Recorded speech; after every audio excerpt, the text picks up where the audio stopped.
Alright, so I think I'm recording. Let's take a look here at this problem. We have a quadratic inequality. I like to work with leading coefficients that are positive, so I'm going to multiply both sides of this by a negative 1. So I have 2x squared minus 16x plus 29. And I have to change direction of my inequality because I multiplied by a negative 1. Alright, so now let's take a look and see if we can factor it. I don't think we can.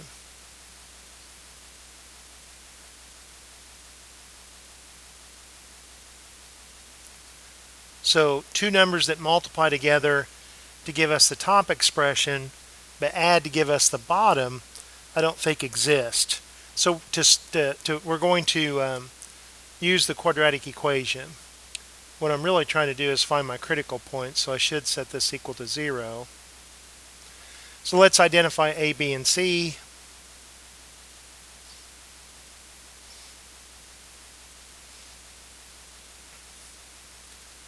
And I'm not going to leave my answer in radical form. I'm going to use my calculator and get a decimal approximation. So let's bring up our calculator.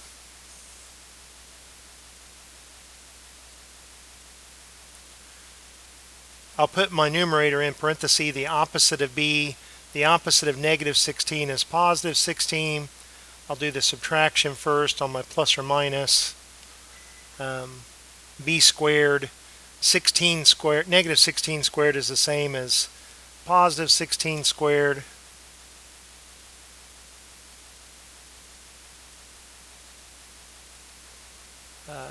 Minus 4 times A times C. Let's close that because that's my numerator and divide it by, in my denominator, well, I know 2 times 2 is 4.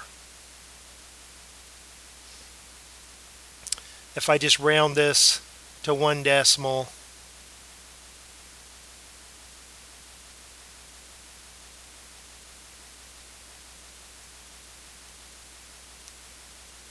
I get 2.8. If I change my subtraction to addition in my numerator, I'll get 5.2. And these are my two critical points.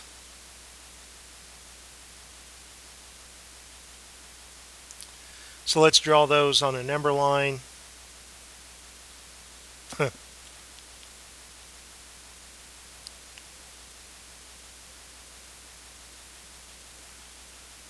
So I need to determine whether to include or exclude these critical points from my solution set.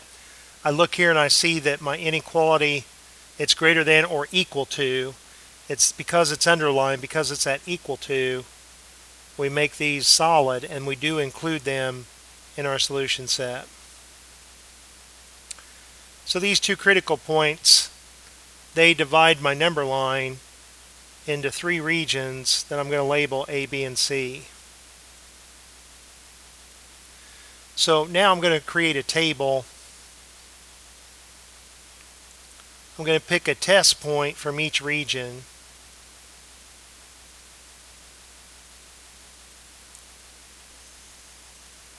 My original inequality was the negative 2x squared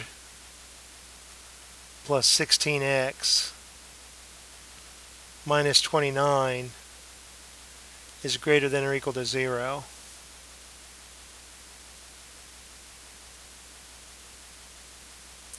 This last column, I'm going to call it my truth column. So in region A, a number that's less than 2.8 is 2. And that's going to be easy to do. Well, you know what? 1 is less. You know what? 0.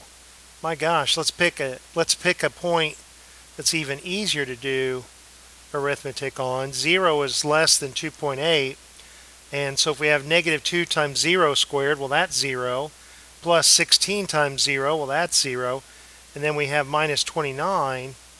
And negative 29 is not greater than or equal to 0. Boy, this is really lagging. So that's a false statement. So I'm not going to include any point in region A in my solution set. So let's come over to region B.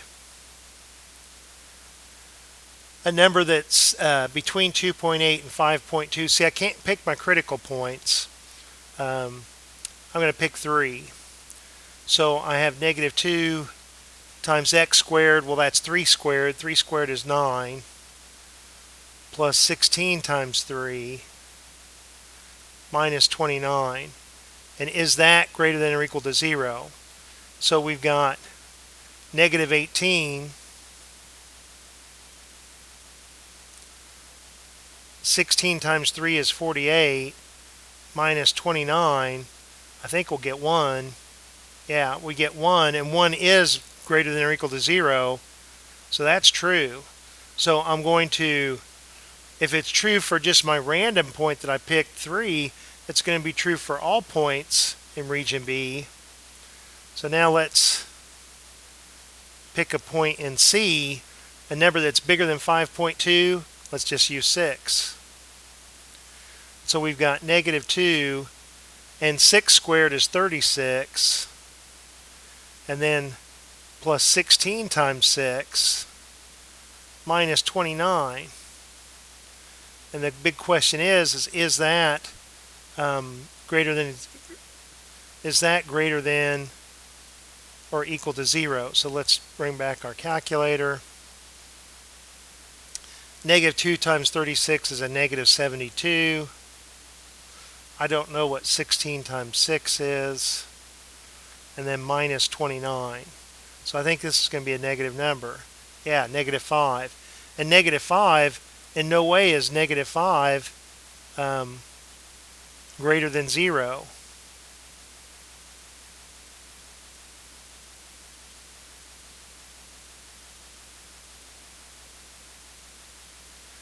So is that greater than or equal to 0? No, that's false. So I'm not going to include that in my solution set.